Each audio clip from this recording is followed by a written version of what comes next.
is the Vision Committee. So I'm hoping that, Ben, I know you had taken lead a little bit on our other committee.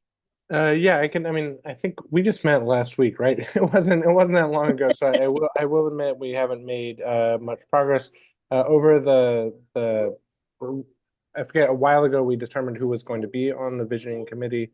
I have those names and I've started to think about it. And just in the week since we last met, I haven't had a chance to work on it yet.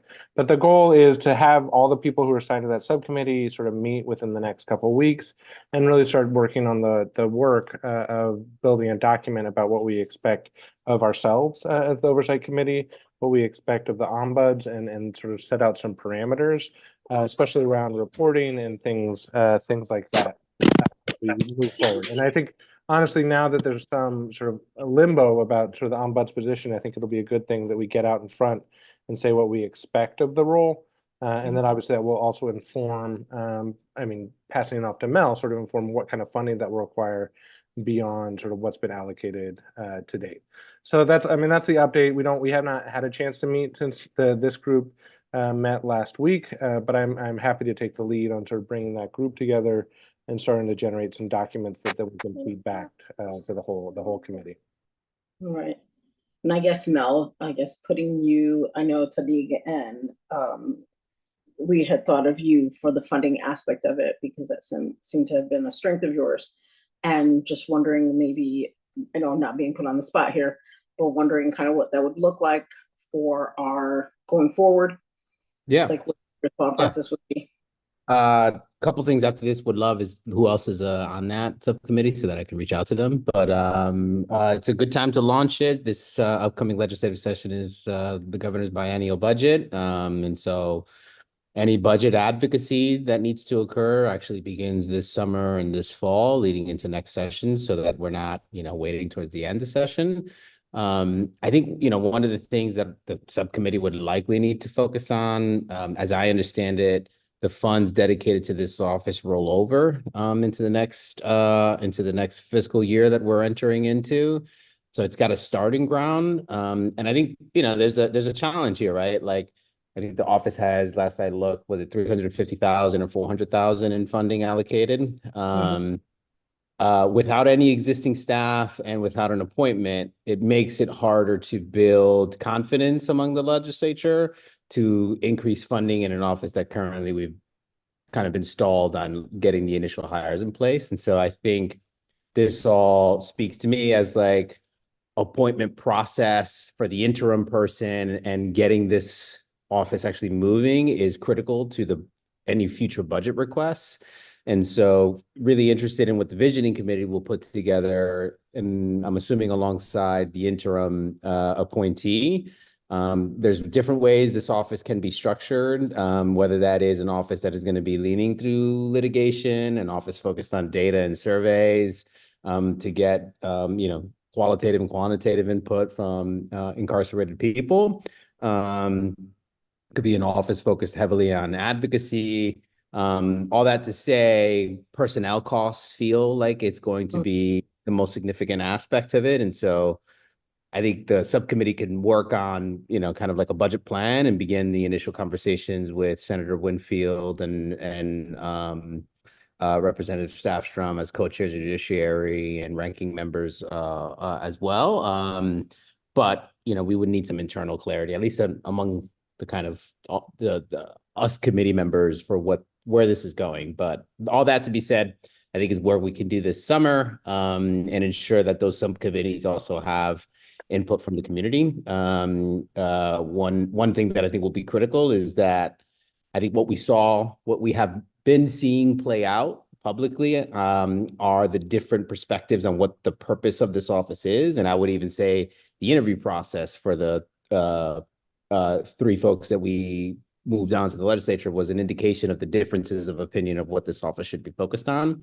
And so any budget advocacy would probably need to solicit ideas from the community about what the perceptions are and of what this office should be focused on. So okay. Today that I was on the committee, so that's the best I can do on the spot.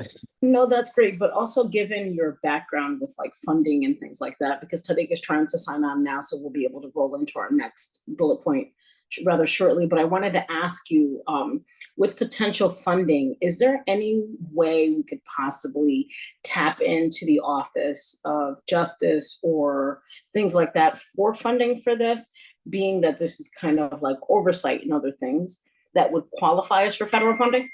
Oh, like federal grants? Yeah, that's interesting. I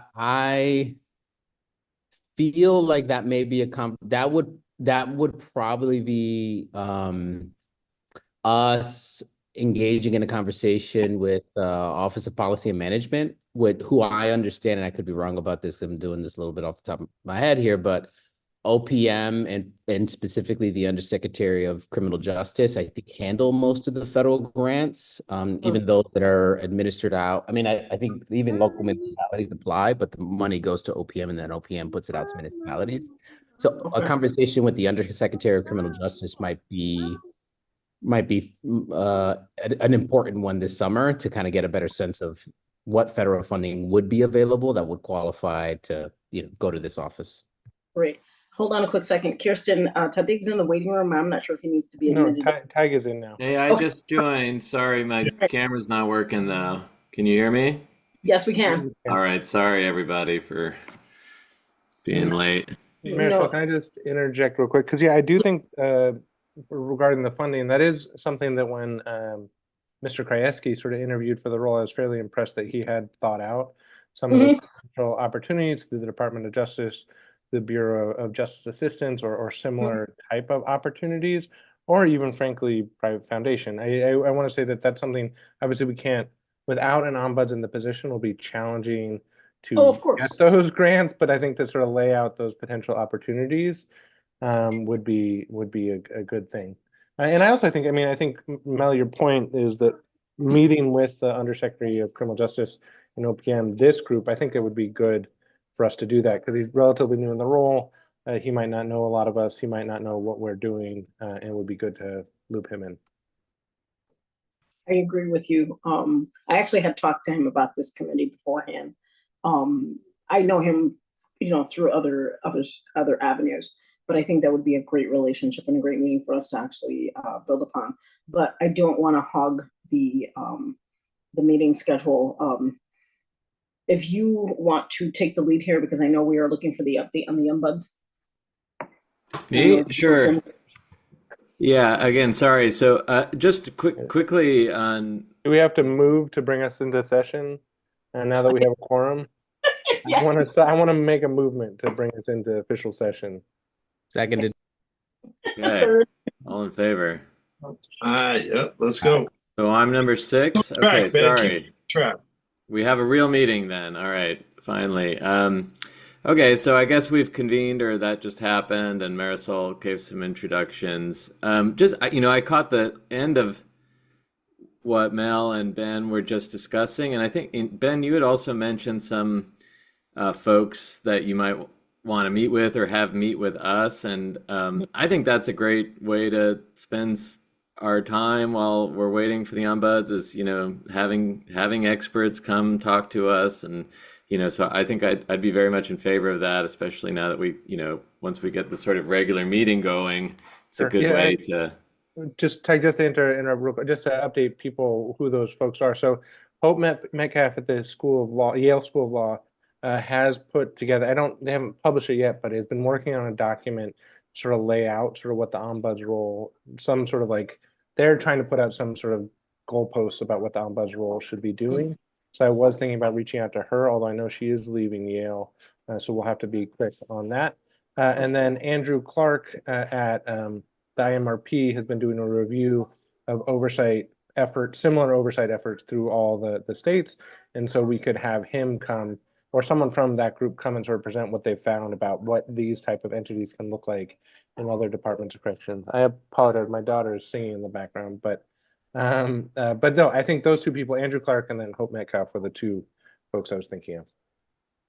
Yeah, I think that would be great to speak with them, and then the undersecretary, and I know that we can also reach out to other state ombuds to kind of get insights. We meet on Zoom anyway, so it doesn't seem prohibitive for the New Jersey ombuds or something to kind of give us some insights on how that job has been and, lessons learned, et cetera. So I just think all I want to say, and Ben, you've already raised this, which is great, is I think it's useful for us, to start through the sort of visioning process, like working through that, even while we have this new sort of delay. So on that, I don't know that I invite others to jump in as well on this. I can give you what I know or have been told about the status of the ombuds, nomination, search, etc. On our abortive meeting last week, I mentioned that I had gotten a voicemail from who was it? Matt Brockman in the governor's office, and I hadn't gotten to speak with him, but I did then after our meeting, and he, told me essentially what we had surmised or had been told by others, which is that although the statute was not amended to sort of put in place formally this sort of compromise with an interim ombuds, the governor is planning to still follow that agreement, which would mean he would be in consultation with the Black and Puerto Rican caucus, would try to identify an interim ombuds and put that person in place by July. He asked me views on it, and said, he'd welcome our views on who might be a good person. I'll tell you that, I said, this is just sharing my own personal view. Like I thought it might be a good sort of opportunity for like someone maybe towards the end of their career who already has established relationships and might have the experience and know how to, put in place some of the framework that would be useful for the permanent ombuds, but might not be looking to continue in the job permanently. And I mentioned that we had, one applicant, Steve Lanza, who, sort of fit that bill.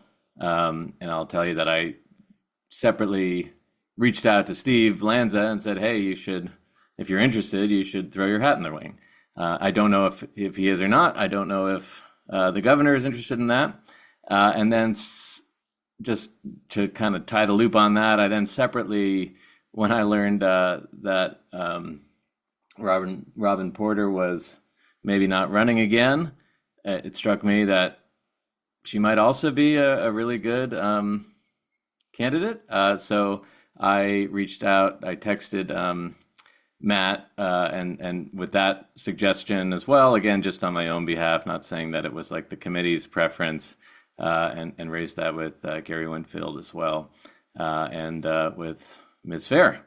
So, I think we can talk about that, and certainly each of us individually or as a group, if we have ideas about someone who'd be like really good in this particular role, even though it's just interim, and even, maybe it's one step back, or, maybe you could look at it as a step forward. I think we certainly have a role to play if we have views on it.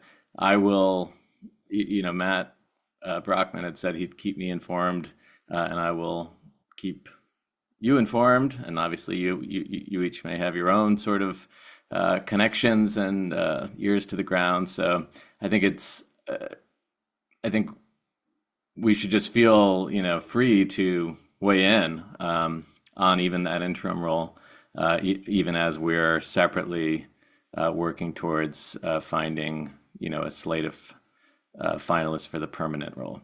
So that's the only update I have. I don't know really where things stand, other than that there is a sort of,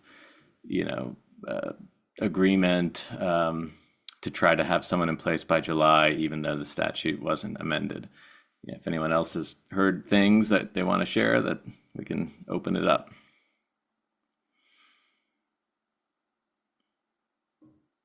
Can I ask I guess a related question on the if the goal is July for kind of an interim, have we talked about what a timeline is for a second round of trying to find new candidates, or that hasn't been explored yet?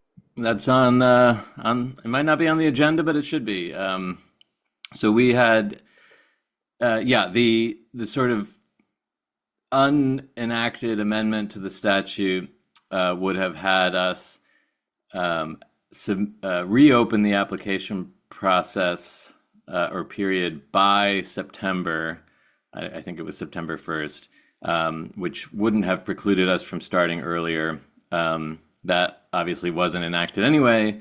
So as far as we're concerned, the existing statute governs, and we can get started right away. And I feel like there's no reason not to, although, we should be deliberate about it and, not necessarily rush, but I don't think there's any reason to wait for just artificially to get the process started again. I think we can do that right away. And I was thinking, tonight, if we have the quorum, maybe we can, establish another sort of smaller group to work on that and put together obviously we have a lot of the legwork done on that, but we can, update or trim here and there the job posting and start to work with DAS again to get that posted.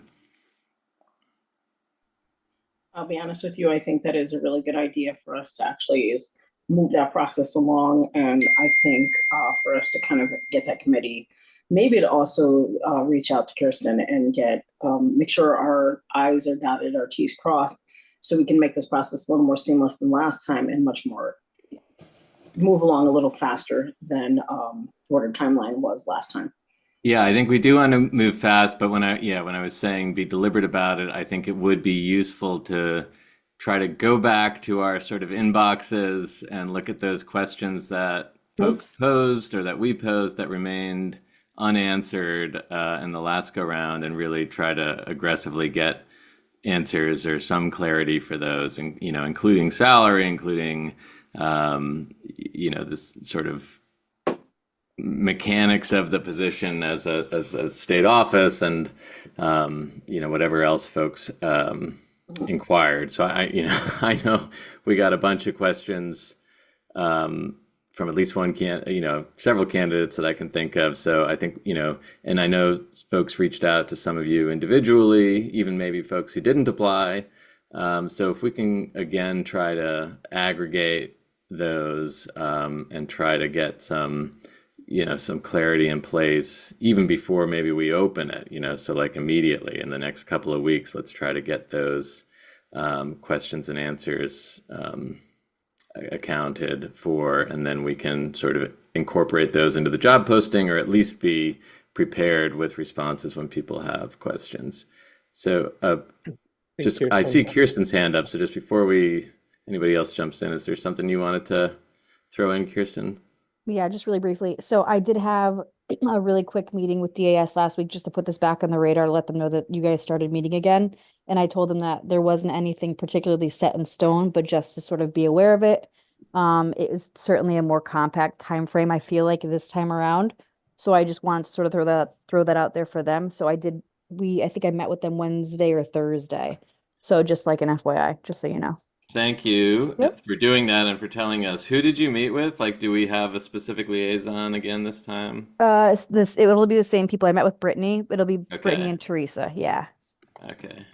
Kirsten, can I ask a clarifying question? Because I know we keep talking about this salary factor that, wasn't clear, but unless I'm mistaken, on the initial posting for this, what the salary was listed as was something very wide range. And I think that is what was hitting so many markers that people were unsure what the amount was. Because if I'm not mistaken, I believe the initial salary was something like a little over 100,000 up to maybe 2 and some change, or even over that. So I think it depends on the breadth of credentials, education. Am I wrong in that? Because I do recall seeing that in the listing, in the publication for the job. Directed to me or Tig? Sorry. No, for you, Kirsten. So I actually asked that last week too, because I knew that was going to come up. So my understanding, and it was sort of mentioned again, that the way it worked last time and it'll work again is, I believe that when you first start in state service, you start at the bottom, right? You start at that on the lower end of that spectrum. I think how it would work is if you have the conversation with regard to experience and you have pay stubs and like, depending on who the candidate would be and you, I think it would depend on the situation in terms of how much wiggle room there would be and how much room you have to negotiate that. Is essentially kind of what I came away with. Yeah. But there was an amount listed, correct? Yes, there was an amount listed. Range. Yep. That's what I thought. I just want to make sure we had that clarity, but based on what you're saying, it makes sense about start in service, new. That makes sense. Okay, I just want to make sure we got that out there because it seemed like everybody was under the impression that the salary was not listed, but it was. It's just based Yeah, on. it's listed. It's just that I think It's there what? are. I've heard of a few folks, not directly, that the range was such that it's like, yeah, if it was the bottom, they wouldn't apply. If it was the top, they would apply. And it'd be useful to know maybe what the factors are that would go into that determination. Mel, I see a hand up there.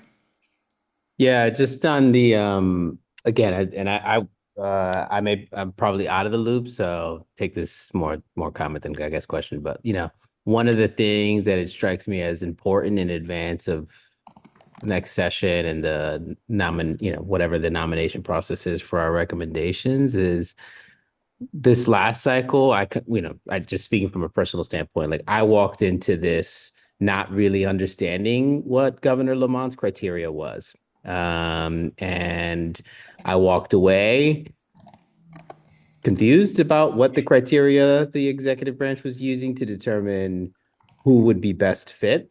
And it struck me that I could not get a good read on why number 3 versus number 1 versus number 2. And I would benefit, although I don't think it's required that I'm there, but to the extent you all as co-chairs maybe are initiating that conversation with the executive branch to figure out what their criteria was and maybe compare it to our criteria, which I think we've been pretty thoughtful on of what we were looking for as a candidate.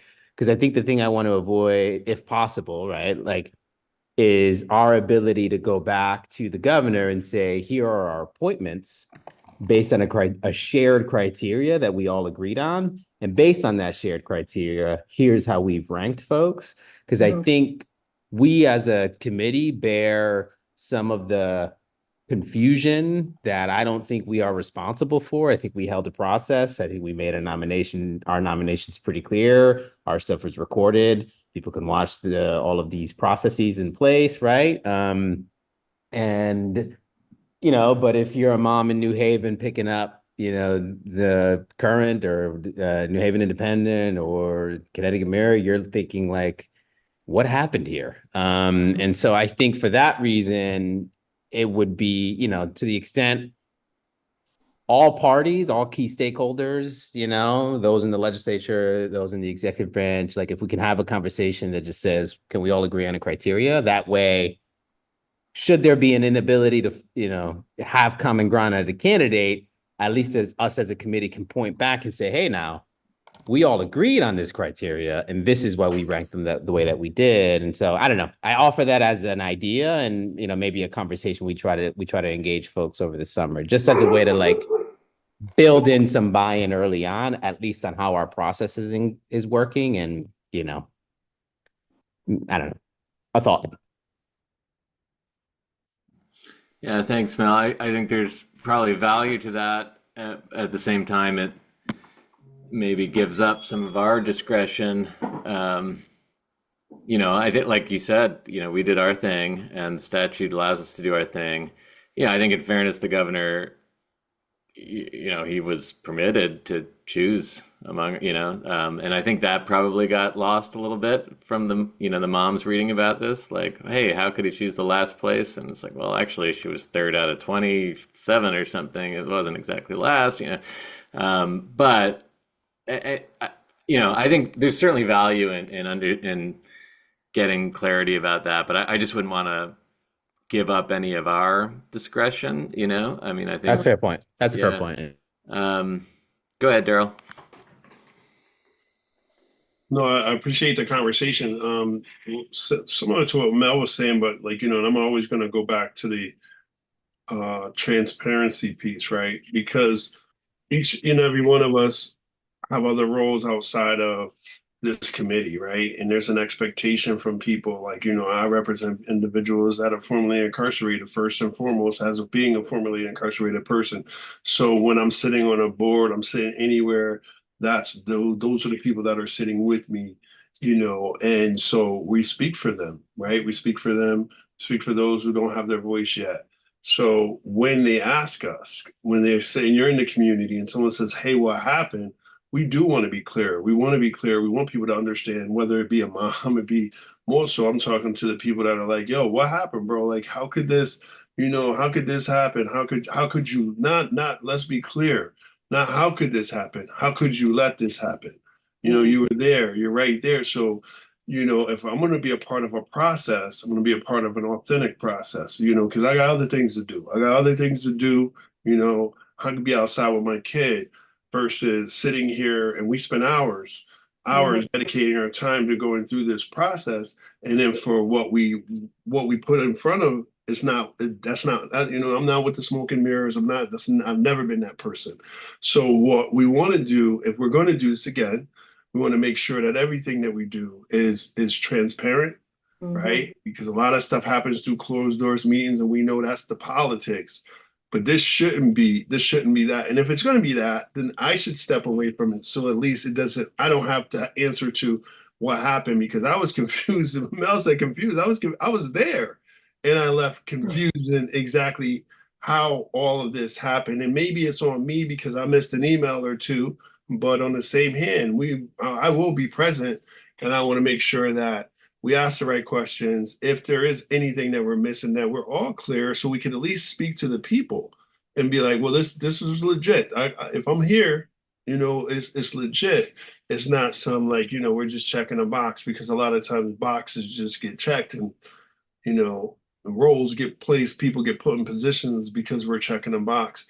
I just think that, authenticity should be, if nothing else, we should be trying our best to make sure that this process is authentic than any other, because what's at stake.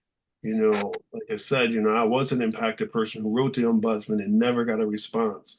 We want to make sure that this person is caring, this person is going to respond to people, and this person's equipped with the funding. And then a lot of stuff, and I'll stop here, but I've been on other committees before.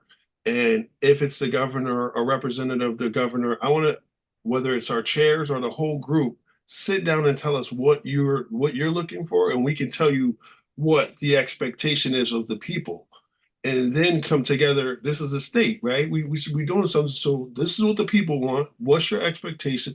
Now let's look for a candidate that fits that criteria, because we know what you want, and we can tell you what they want, and then we can move forward. Right now, it's like, here, this is this job, go do this, and then whatever you like, and then I'll decide. Well, I got other stuff to do. That I personally, I mean, everybody else can do their own thing, but I got other stuff to do than to sit through this process over and over again, put my whole heart and my reputation on the line for it to not be for it not to feel authentic, if that makes sense. I have to, as the only other formerly incarcerated person on this committee, first of all, Daryl, I was at every meeting myself, and I, unfortunately, what I can turn around and say, and everybody here knows publicly, on record or otherwise, our recommendation was not followed. We had this conversation when we were in a closed session. We knew exactly what happened. But I'm going to add my voice to Daryl here, where I agree that I think either we have a meeting with the governor, with all parties involved, if he is willing to meet that way, to understand where we're going. And if that's not where he's going, then have a conversation with a representative, so we are all on the same page where we're going, and to kind of at least have all cards on the table. Because I think, like Daryl, it is disappointing investing this kind of time, but we also have to be realistic. Proof is in the pudding with how politics have played out for the last few years, long before I joined this committee, before we even were formed. So I just think these are the things kind of going in, but I think if we're going to invest this kind of time again, and it's not trying to call anybody out or sticking somebody out, but this is what this whole office was built for, was to actually do something impactful for the people that are impacted. And right now, that's not where we're going. Instead, we are looking like a puppet committee, and I'm not speaking for everybody here, but this is kind of how I'm feeling. And I don't like feeling that way because, I'm hoping that we can do more with this. So I'm just going to leave it at that. And again, my opinion is not the opinion of everyone, but it is my opinion. And can we add, and just to add this, and I don't know how everybody else was approached, but when I was approached to sit in this chair, I was told that it's because of who you are. And being an impacted person, we get invited to a lot of tables because of who we are. We also get dismissed from a lot of tables because of who we are. So I was told that, we would love you to sit here because because of who you are, what you represent, we believe wholeheartedly you'll be a voice that's necessary here. Okay, so here's my voice, and I'm going to be passionate about the process because everything has a process, right?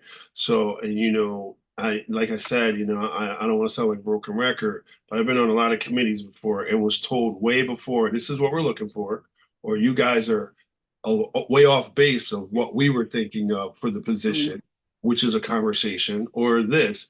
But the direction, unless I'm missing something, and it easily could be, but it just seems like we were given this role, but once we went through the process, they changed. We moved the goalposts or something. You know what I mean? And that's cool. I don't have a problem with that. I just don't want to be. I just don't want to do that. I just don't want to be. I don't want to do that. I mean, way too long to be a part of that. Yeah, I mean, the thing that I would love, I mean, statutorily, right? We have to provide 3 candidates as recommendations. I don't read that as to say that the committee cannot advocate for its preference. And so, like, part of the reason that I have my own desire to figure out, like, what's everybody's criteria here is because I would like to be able to be in a position to advocate for a preferred candidate on the shared understanding of how we and all the other folks who are part of this relay that occurs from applications to interviews to 3 names are picked and then sent to the legislature, who then review, and the governor makes a selection and they vote on, like, all of that feels like a significant relay. And I think where I know, just speaking again personally, and in part because, like, I could have done better of my own engagement, right? Like, I think in that relay process, it's so easy to get lost in where we are. And my own lesson learned on this is, like, I don't read the Public Act as it was passed as saying that this committee cannot have a preference of ultimately who should be that person. And I think if I could do something over again, it would have been to be a bit more aggressive in my view of, like, we did a process and here's why we ranked our process the way that we ranked it. And while we appreciate the way everything went down, there's a reason we did it the way that we did it. And I think that part, I know all of us felt some conflict probably in terms of, like, how do you handle it when you say, here's our number 1 and it goes in this other direction? But just as an internal piece too, maybe we need to just have an internal conversation about how, I mean, I recognize I may just be way more comfortable with that, but, like, if we go through another round of this and if we end up in the same place where we rank and then it ends up being like the bottom rank is where things go, like, I think I would feel like there's something wrong that is happening here in terms of how we were all appointed to this with the vision of what this is versus where this process is continuously ending up for a second time around. So that's the reason why I want to, like, do that kind of shared understanding of what everyone's perspective is. And in part, Daryl, to what you're naming, right? Like, all of us were appointed here for our various backgrounds and perspectives. And I just feel like there is a missed opportunity for this group to be able to say, like, actually, this is what we want to see happen. And to me, I don't think that in any way harms a future candidate that we might have not preferred, because, it's all under the rug after that point. Like, we had a preference. And so, like, and okay, our preference didn't go, we'll work with whoever. But, like, anyways, that's just my own 2 cents of it. I agree. I agree 100%. Like in what you're saying, Mel, and just thinking like, and I take a lot of ownership in missing something because when I think of by the time we got to like these rounds, nobody that was impacted was even on the list. Mm. And I know some people that were on the list that were impacted people who run organizations now. So what was in that criteria that excluded them from even being a number three candidate? We didn't even have an impacted person as a number three candidate. You know what I mean? So if not somebody who has been in that system, and I'm not saying that that should be a qualification, but damn, we had the conversation, right? And then we had almost like we excluded all those people. Those people got dealt with first, or second round, and then here we have all these professionals who definitely, for one reason or another, we know fit this criteria, and then all of a sudden we said, okay, out of that group that we have this is what we have. Here you go. And then for us to be like, yep, well, we're gonna go with this. It just didn't make sense. And if that was the case, then let's just say our number three was an impacted person. Now okay, well, let's run with that. Let's run with that. Even if that person, we gotta support that individual and hold them up, we got you. But that's not what happened. So water under the bridge, we're going forward. We're going to be doing this. We're going to do this. Kirsten, once again, shout out to you. Anything that you could give us that's going to help us get us across the finish line and get people get a really good look at people, what the criteria. I don't even know if we can change anything in it, and I don't think that there was anything wrong with the way the Yes, job it was. description was there. You see Daryl, something? I'm going to, yes, because I actually pulled up the job description just now. Then And we one need to know. Then we need to know if that's something that if we're going to change, if this that's something that. And I didn't mean to interrupt you, Mom. I Yeah, was just no, going to say that if that's something that we can change, is that something that we can change? Because now now we're talking politics again. This was a criteria before. Are we changing the so other people? You know what I mean? We want to make sure if we change something, why are we changing? We're very clear on why we're changing it, and we didn't. Maybe it didn't sit well with us the first time, but since we got another crack at it, this is why this criteria needs to be adjusted, amended, or whatever the case may be. So it's very clear that we're not trying to ourselves trying to move the goalpost, for a lack of a better term, if that makes sense. So I'm going to start this with two things. One, gentlemen, let's not forget, let's not make our memory short. When we did have this conversation, when we were all together, we did have that conversation with regards to that third candidate. So we are not, I don't, and I don't want to say it sounds like I'm chastising, but let's not act like our hands are not dirty in the sense that we all had this conversation. We knew most likely what the fallout was going to be and the reasons why. So it's not like we went into this blind. We didn't have this conversation because we did. We had it. We didn't like it, but we had the conversation. So we were aware. This is not a surprise. And again, I'm not shooting this, sticking anybody out, but we had this conversation because we thought this was going to happen. But to the point of what Daryl is saying about the job description, as I'm looking at it, one of the key things that I know that ruled out one of our candidates or one of our applicants was the fact that he was a justice impacted person, but had no bachelor's degree. So realistically, I believe that if we are going to include the impacted community, I think that is something we have to consider, or to at least weigh heavily in on, that someone's lived experience should weigh in as heavily as a bachelor's degree, because I know offhand of at least two candidates who did apply, but didn't make it past the screening process due to the fact that they did not have a bachelor's degree. However, they had combined over 50 years lived experience, but have everything else in terms of legislative policy, because they were, we'll call them jailhouse lawyers or policy people. So these are things that we can substitute. I just don't know of the logistics, if we can change it, like what Daryl was saying, if we can't do that.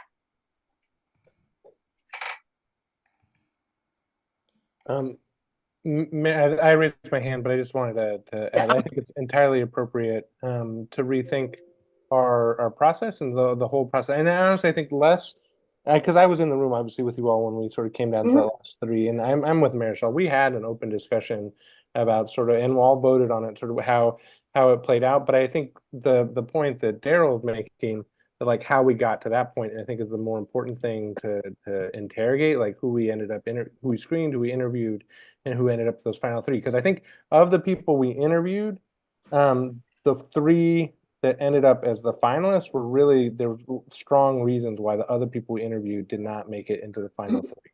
But so I think it's more a question of how we selected the people who we interviewed, that sort of is getting to that point, and I think that's a reasonable thing that we should address. And obviously, if we're going to readdress the job description, I think we voted on that as a group, sort of how the job description was listed. We'll just have to come together as a group again.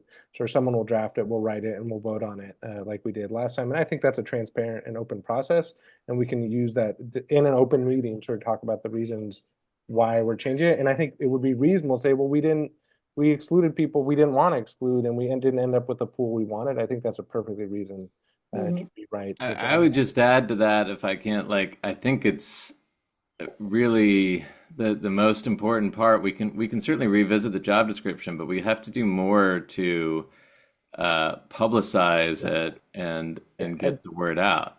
Yeah, 100%. I agree, Ty. You know, 'Cause I you mean, I might think- you might be right, Marisol, that there were people who didn't apply. It shouldn't be because they were excluded. Like, we did not require a bachelor's degree.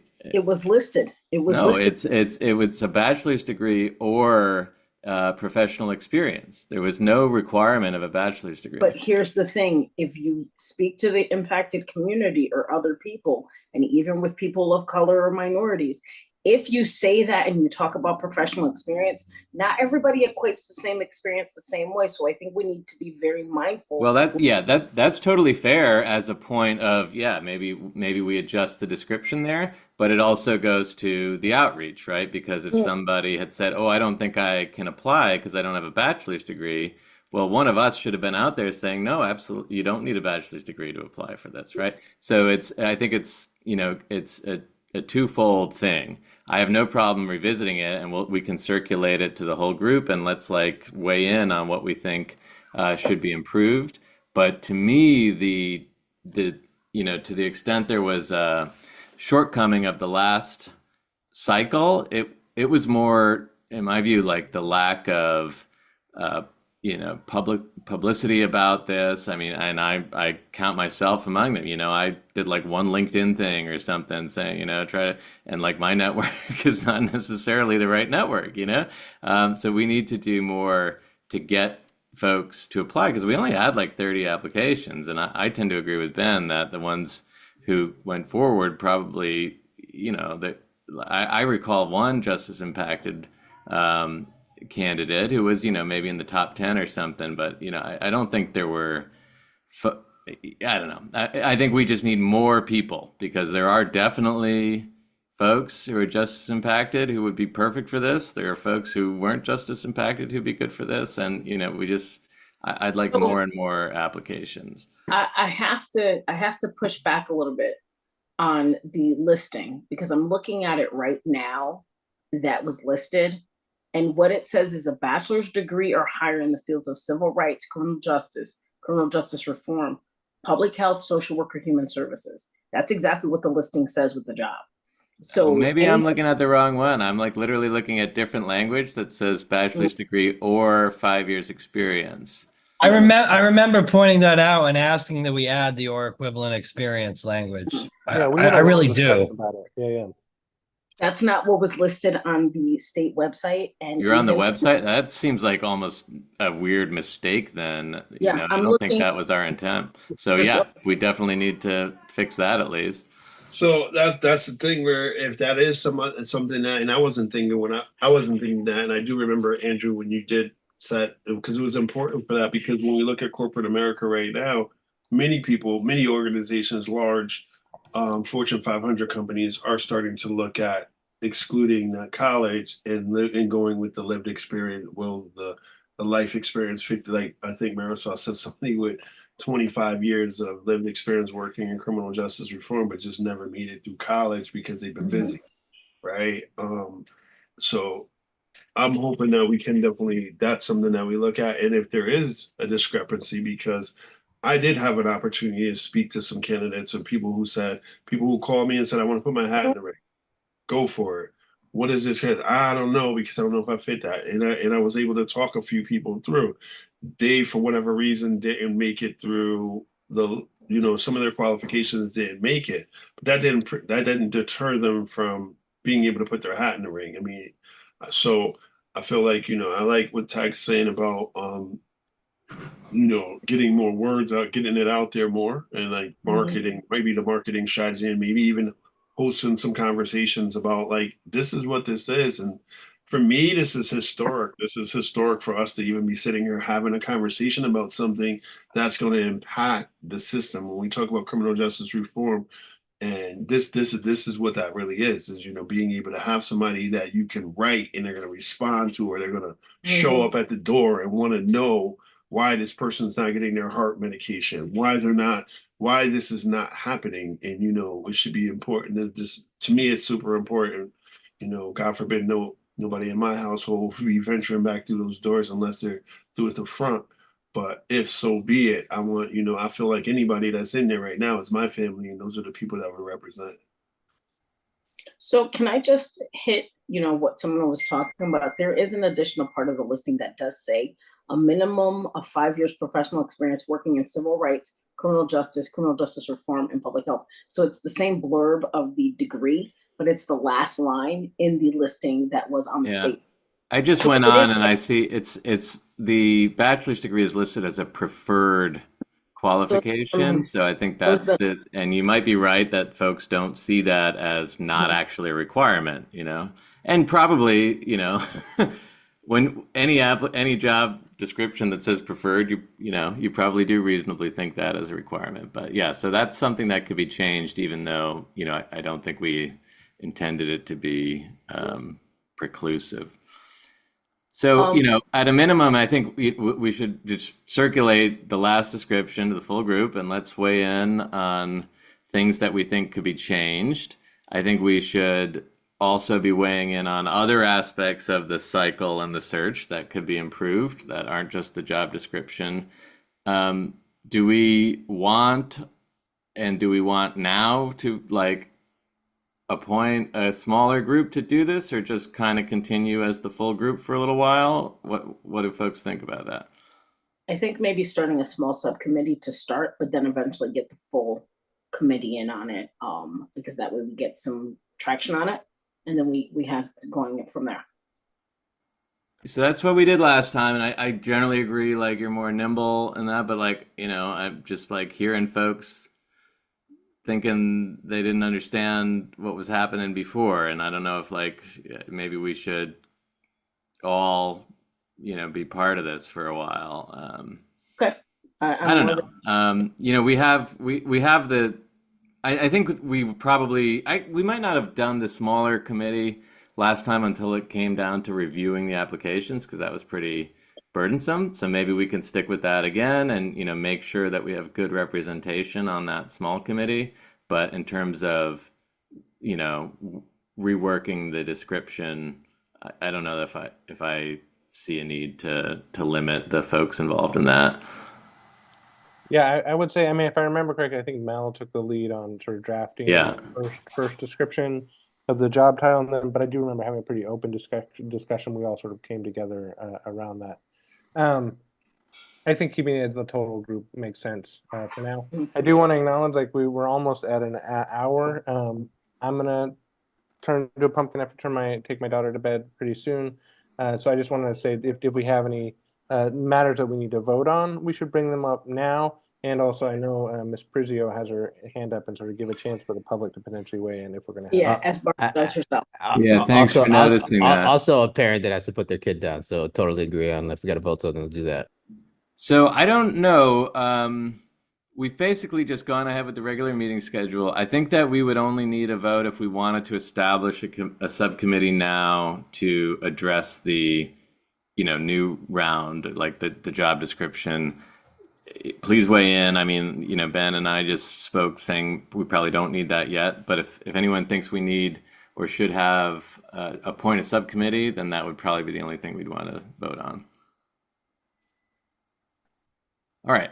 So assuming no, I can just recirculate to the full committee the last job description and invite folks to weigh in, invite folks to weigh in on other aspects of the process that could be improved, and invite, again, folks to kind of search back through the questions that they received so that we can get a head start on really having those answered by DAS or whomever is appropriate before applicants start asking them.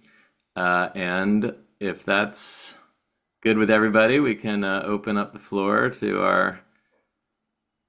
I Anybody have else? to Okay, yeah, leave, go ahead, like, for Cindy. another meeting. Can I speak?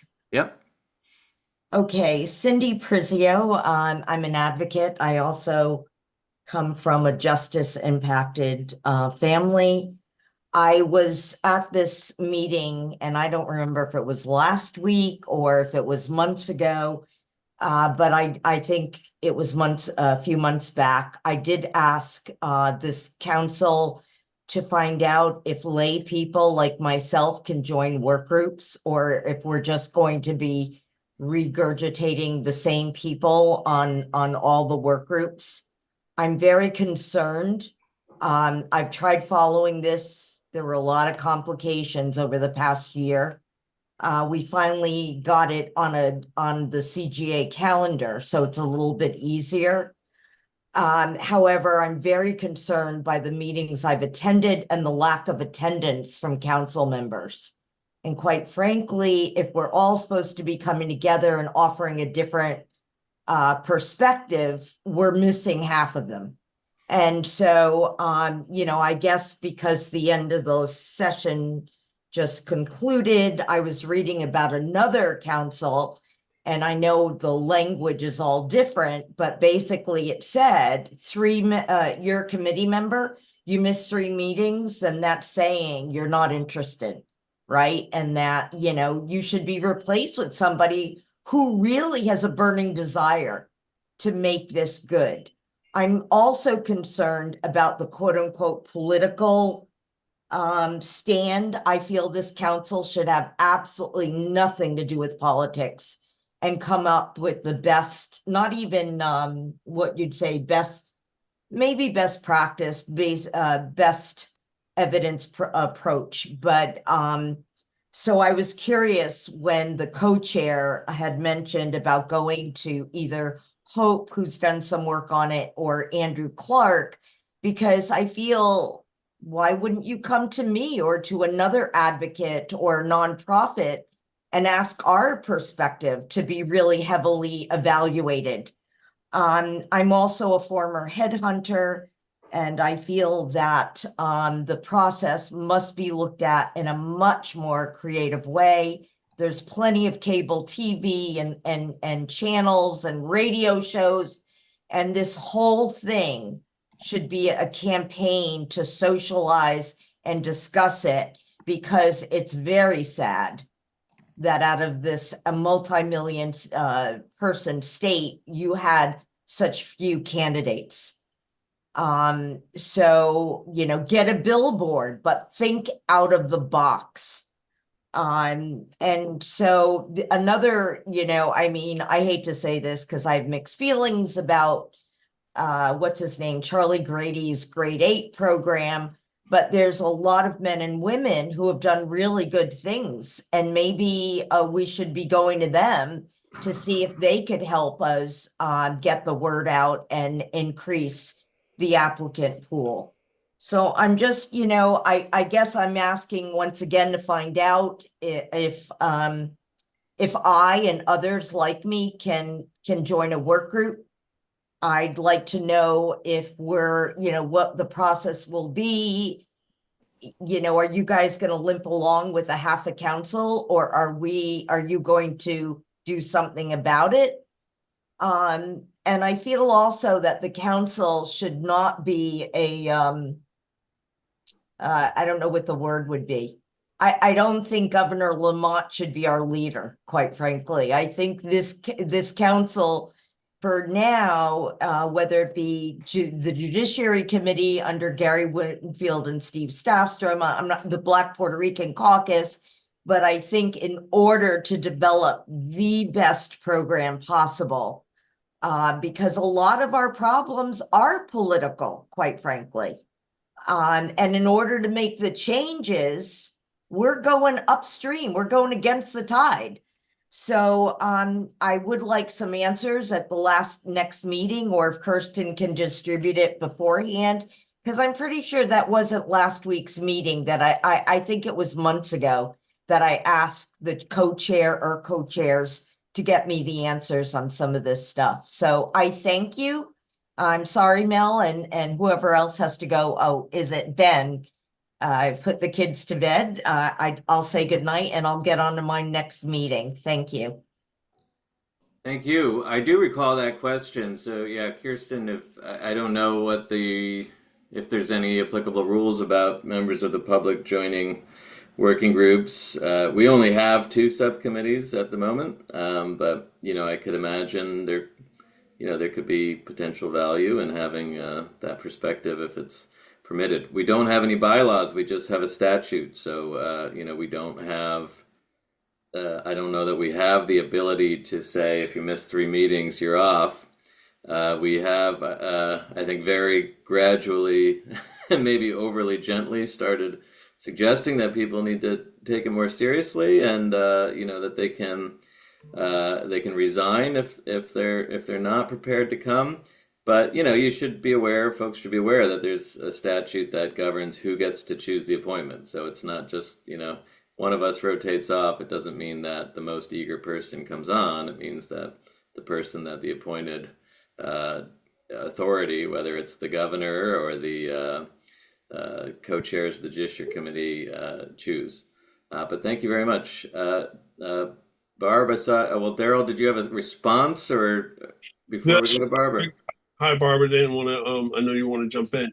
I wanted just to say in some of the committees that I've been on and chaired before, we also had different members of the public for our subcommittees. We did invite people from the community. So, I mean, Kirsten I don't know if this is different from any other committees that I've been on, but we were allowed to have the co-chairs chose, I don't know, maybe 1 or 2 people, I forget how many people, but who had different expertise.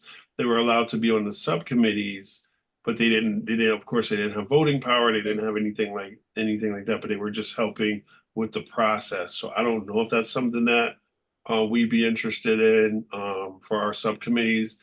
They don't, like, once again, they didn't come to vote, but they did help with the process of maybe, putting things together. We had some different, resorting back to the Police Accountability Task Force, where we had plenty of people from different backgrounds that helped us, come up with some suggestions and stuff like that. So we, so on our subcommittees, but the actual voting body still remain the individuals that were on the committee. So if that makes sense. Yeah. So there's precedent. I mean, it seems like at a minimum, when our subcommittees meet, they can also meet with the public as well, just like we're trying to have this open to the public here. And just to note, Marisol and I had separately talked about this with Kirsten. We previously had, I think the Zoom link was just available so folks could join in like they have today. And I don't know how that ceased, but I at least am fine with that, and welcome folks to join and then make comments at the end. And so with that said, Barb, your hand left, but it was up. Would you like to jump in? Yes, sorry about that. I know people are ready to go, so and I really, after listening to this meeting, had so much to say, but I'm gonna try to just breeze through them just so they're on the record. First of all, I want to applaud Mel and Daryl both in their comments because they've really resonated with me. I think it's very important that we know from the governor what choice he made, because I don't think because they say he can make a choice that we shouldn't ask, okay, well, you have a choice, but these are the people we chose. We ranked them like this, and this is why. And if you didn't want to go with those people, we accept you didn't want to go with them, but you owe us an explanation why you chose this person over that one. He doesn't have the rights to just choose who we want And I can tell you why I know I was not going to get chosen from the beginning. And it's more his personal feelings. His personal feelings is not supposed to run this position. So thank you, Mel, and Daryl, both for that, because it is really, really important. Daryl, I agree with you. I wouldn't have wasted all these years that I put together this whole thing. I would not have wasted it if I had knew it was going to end up being like this smoke and mirrors game, political game that's being played right here, that's preventing us from getting the best people in for this position. And I just wanted to push back a little bit, Daryl, on you when you said there was no one in the first three who were impacted. I want you to know that not only am I a professional, but I am most deeply impacted by this system. So you do have somebody who knows about this system, who's been in on the inside, volunteered, all of this stuff. So believe me, when you guys chose me, it wasn't, oh, I like Barbara Fair. Barbara Fair knows that she deserved it, and she did the work to get there, where other people just got in just because, whatever. So I appreciate All that. right, my bad, and I'm gonna take my emoji back. But I was gonna say that your street cred and the respect that we have for you outside of this committee, but inside the committee as well, is when I say impact, I mean a person that you know what I mean. But you also are also an Yes, but impact. you need to know, I didn't have to sit in that cell for me to be crushed by this system, but by what they did to my son. So I always want to make sure that when they say deeply impacted, that it's not just somebody who sat in that cell, but there's parents and sisters and brothers who sit in that cell right along with that person. So I just don't want to be thought of as just, well, you just somebody, you're a parent. No, I suffered right along with my son. So, and I think I'm glad that they're going to talk about the people not showing up for a quorum, because that also is keeping us from getting stuff done. I know people might have had good intentions when they said, I want this position, and I clearly understand if it ended up being a lot more than they thought it was going to be. But I think out of respect for this work that we're trying to do, that they should just say, I don't have the commitment that I thought I would have, and maybe I should step down, and they choose someone else. And there'll be no love lost, because I want to see this process move forward. And we can't do it if the people are not showing up. And I'm gonna quickly go over another thing. What was it about? Oh, when I heard Tag talk about reaching out to Steven Lancer, that just blew my mind. Like he failed in the first place, because it's really what we realized, he didn't have a criteria for this position. So why would we now go backwards and say, oh, well, how about taking the intern job? That just blows my mind. I don't understand that at all. But anyway, I'm going to leave it there, because I know everybody got to go home, feed their kids and all that stuff, and I respect all of that. So thank you very much. I'm glad to see some of your faces I haven't seen in a while, and hope to see you again. Have a great week. Thank you. All right, Mhm. we have a motion to adjourn. Yes. Yes. I'll second that. Seconded. All in favor? Aye. Wait, Tag, and we're meeting the first, I forget, we're doing standing meetings now, right? We're now doing the third Monday Perfect, of okay, each month at 7 o'clock. perfect. And I think I sent a calendar to kind of like a placeholder, and then Kirsten will send Perfect. invites, and you essentially note your attendance by accepting it. And please do, so we have quorum. All right. Good night, everybody. I will circulate the things I mentioned earlier, and we can keep the process moving.